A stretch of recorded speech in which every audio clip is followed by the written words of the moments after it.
The top offense in the league dominates the best defense in the league. Mikal Bridges, end of the first half, a little magic. Knicks 71 first half points. And they, at one point, were up by 37. They end up beating Orlando 121 to 106. And the Knicks move on in the Emirates NBA Cup. Great to have you with us, Bill Pito, along with Wally Zerbiak. So with this win, Wally, the Knicks advance to the quarterfinals of the Emirates NBA Cup. They'll be playing host to Atlanta here at MSG next Wednesday. And we frame this coming into this game as the Knicks offense against the Orlando defense. Magic give up 102 points per game. That's the best D in terms of points against in the whole league. And the Knicks had 106 points after 3 quarters of play. Yep, the Knicks offense was clicking tonight. And I always said, great offense is always going to beat great defense, especially in the new age NBA when it's all about the three-point shot. The Knicks are on fire from deep. Another 43% performance from the three-point line. The ball was moving around. Mikal Bridges is shooting lights out after his little bit of a struggle. Karl-Anthony Towns, Orlando had no answer for him. I mean, he just dominated down low. Their big man Batazzi was out. No Paolo Banchero. I thought it would catch up to the Magic at some point. They obviously need a guy like him when they play the elite teams like the Knicks in the East and in the NBA. The Magic had won 12 out of 13. They've been rolling up wins even without Paolo Banchero. We talked about their defense, but as we take a look at some of the highlights, one thing we've learned here now, this is game 21 for the Knicks this season. When this offense gets rolling, they're almost impossible to stop. They are, because they have weapons at every single position. They all have the complete game, and the way that guy is shooting the basketball is impressive. From one shooter to another, Deuce McBride comes in the game and just absolutely lets it rip and hits nothing but net. There's his running mate Cameron Payne getting that nice little bucket. And Josh Hart, triple-double Josh Hart, is back. Outstanding performance. You could tell, and this was a nice little design play to close out the half. Throw it up to the big man, Karl-Anthony Towns, tip it over to Mikal Bridges. I don't know if the bank was in the plan, but it'll go and it'll count. I thought Jalen Brunson did a great job setting the tone early on in the game. He was really aggressive.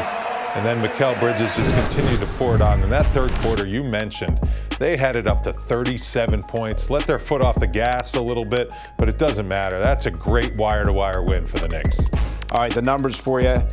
Each of the Knicks starters in double figures, and Deuce McBride off the bench for 18. The Knicks 20 of 20 from the line, and this their 11th game this year with at least 30 assists, Wally. All year last year, they had 10 games with at least 30 assists. Already, this is the 11th with at least 30 assists.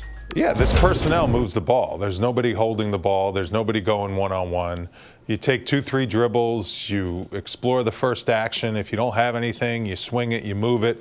The old adage, you hear a lot of coaches say it, you want to move the defense from side to side because then the defense gets a little bit out of position and not everyone is in help position. And that's what the Knicks are doing. They're moving the defense around. And when you beat your first initial defender, the help sometimes when it's not there, you can take it to the basket. When it's there, you can kick it out to open shooters for three. Right now, this Knicks team is playing off each other. They're making each other better. And the chemistry is coming together. This is what we expected this team to get to. It's coming together very nicely and very quickly. Josh Hart filling up the box score. His second triple-double this year, his 8th triple-double as a Knick Wall. He goes for 11 points, 13 rebounds, and 10 assists. Yeah, I just thought the way the Knicks came out in this game, they came out to send a message. And Josh Hart, obviously, he's that guy that, oh, really? The Orlando Magic are supposedly a defensive physical team? Well, that's my game. So let me set the tone early. And I thought he did that. He was getting every rebound offensive. He was taking the ball to the basket with ferocity and physicality, finishing with and ones. And, you know, that type of tone, the Knicks don't mind playing physical. This team does not mind mixing it up. That's how Tom Thibodeau likes coaching his players. He loves those kind of guys that like to play those kind of games where there's a lot of contact. And you could see it tonight.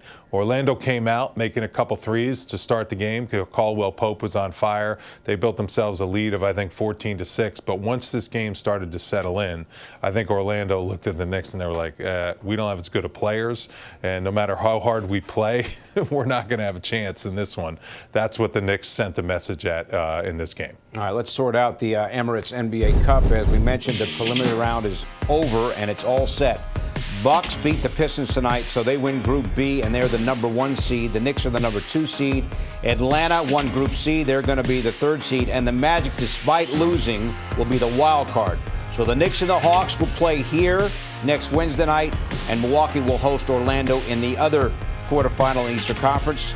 And the winners will move on to the semifinals in Las Vegas. And that's the situation in the Eastern Conference as the Knicks, for the 2nd straight year, make the quarterfinals of the NBA Cup. Monica McNutt now joins us. Help call the game, as always, on ESPN New York, the radio call. Monica, what do you think tonight from your vantage point? Fantastic. I think the efficiency of the Knicks offense is a thing of beauty. I often call performances like this the realization of the promise, right? And you didn't even really – you still got 20-point performances from your 2 stars and Karl-Anthony Towns and Jalen Brunson, but the sharing of the sugar, the 30 assists mark yet again, guys, and so the record continues to improve when this team hits that mark. I thought this was a terrific performance all around on both sides of the basketball. Monica, this team really looks like they're coming together quickly. Do you think they're gelling and the chemistry is where it needs to be in game, 21, 22, whatever it is? It's on the right track, Wally. Now, look, so here's where I am. Yes, the last 2 games, fantastic, gaudy numbers. We hold an asterisk and a critical eye based on who this team has played. But I agree with you in that it's moving in the right direction.